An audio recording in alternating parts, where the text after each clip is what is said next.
people quit smoking for a number of reasons. I mean, some people quit just straight out of health implications. Some people quit out of the economic. Every time the cost of cigarettes go up, it just really, it gets them more and more upset, and then finally it hits a level that they just can't take anymore. Many people nowadays are quitting for social reasons. Now, this may not be true again throughout the world, and these videos, I think, are being seen throughout the world. So this may not apply to you, the concepts I'm talking about now, today.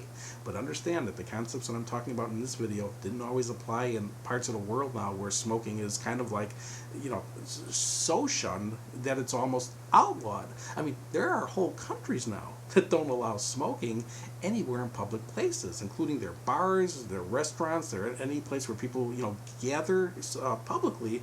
People are not allowed to smoke.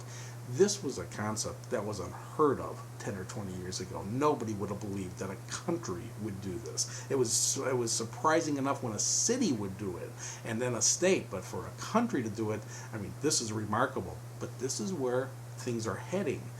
There are people who are going to say to themselves, I'm not going to let society tell me what I can and cannot do. You're not going to put up with, a government coming out and telling you can't smoke, and you're not going to put up with social pressure.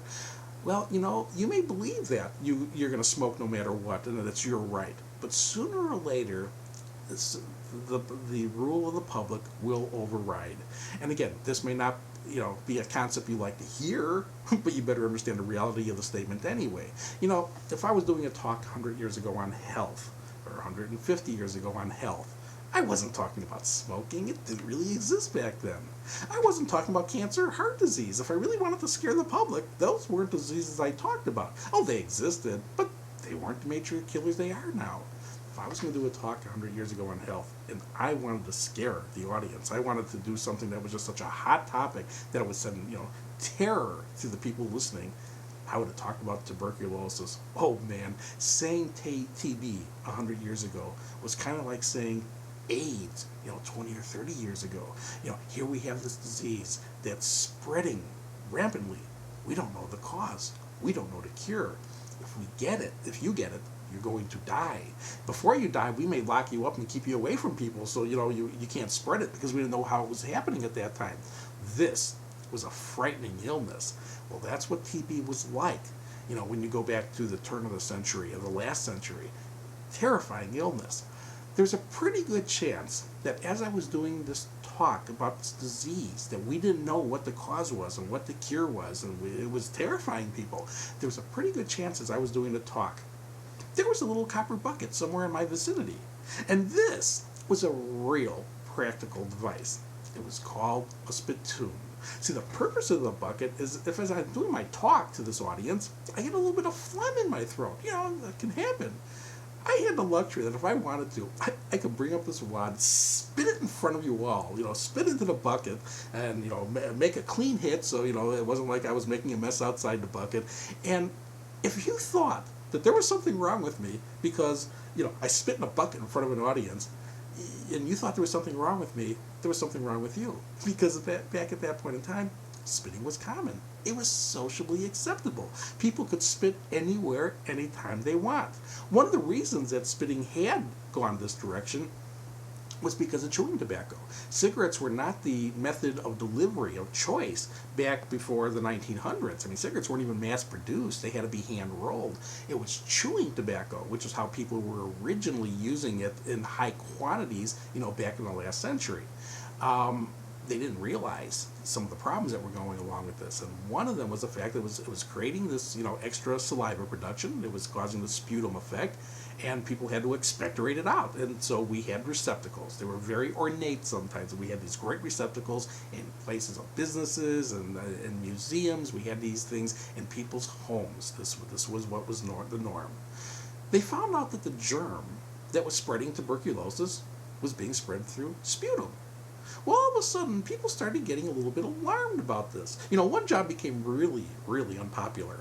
It was cleaning out spittoons. I don't think it was ever a real popular job, but now it's becoming really unpopular. Unpopular because this stuff that they're cleaning out has the germs that was spreading this disease that was terrifying everybody.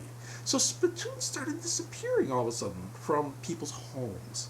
and from places of businesses and from other public places. Now, there were some people back then who I will assure you said, I'm not giving up spitting. It's my God-given right. I've been spitting all my life. You're not going to stop me. Yeah, and for a while, they probably pulled it off. For a while, they probably continued spitting even in the face of society saying, you can't do this anymore. But come on. It's come to a point now that if you get a family member or friend who comes in your house every day, and spits in your ashtray every day, just because they want to. Hey, if they do it once because they're choking, okay, you accept it. You're not happy about it, but you accept it. But if they do it every day because they think it's their right and their choice that they can spit in your house wherever they want, whenever they want, well, hell with them. You're throwing them out of the house, and you're never inviting them back again. That's what's happening to some people who are smokers today. They're going to their family members' homes. They're going to their friends' homes. They're going to homes of people who gave them the first cigarette they ever had in their life. They were their smoking buddies, but the smoking buddy has now quit smoking. And then all of a sudden you're there. You may not even know they quit yet. And you ask for an ashtray, and they say, "Oh, I'm sorry, we don't smoke anymore here. Well, please don't smoke." And you could get mad. You get really mad. You think, are you nuts? You taught me how to smoke. You're my smoking buddy. What do you mean I can't smoke anymore? You can contest it. But pretty soon, that person will very likely make it clear that you can't smoke here. And this is happening in more and more places where people are isolated and can't smoke in public, even though they believed that they were going to be able to have the right. I know when they started banning smoking on airlines, there were people, who I had in clinics who, when they were first talking about, they were going to start to restrict smoking on airlines, who were saying, oh, forget it. If they just ban smoking on airlines, I'll never fly anywhere again. Well, these people are going nowhere at this point in their life unless they can drive, because they're at a point where you can't smoke on buses, you can't smoke on planes. It may get to a point you won't be able to smoke on boats. I mean, who knows? The directions things are heading, if you really watch them, people who continue to smoke thinking like it's because it's their right, they are going to be so limited of what they can do throughout their life. It's not worth it at all for the luxury of maintaining a drug addiction that's killing them.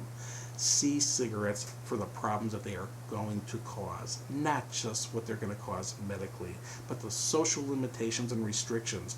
It gets to a point that there's nothing you'll be able to do in public because you're going to be a smoker. And so now you'll have the luxury of sitting at your home and smoking by yourself, totally isolated from the world.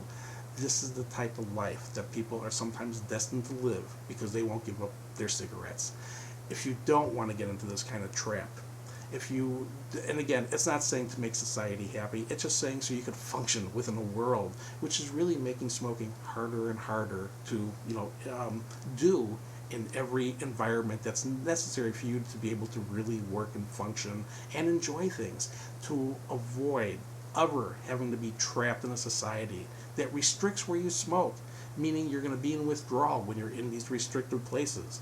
To avoid that type of chronic withdrawal that many smokers face this day and age is still as simple as remembering, quit, get over withdrawal, and understand you'll never have to face it again as long as you make and stick to that personal commitment to never take another puff.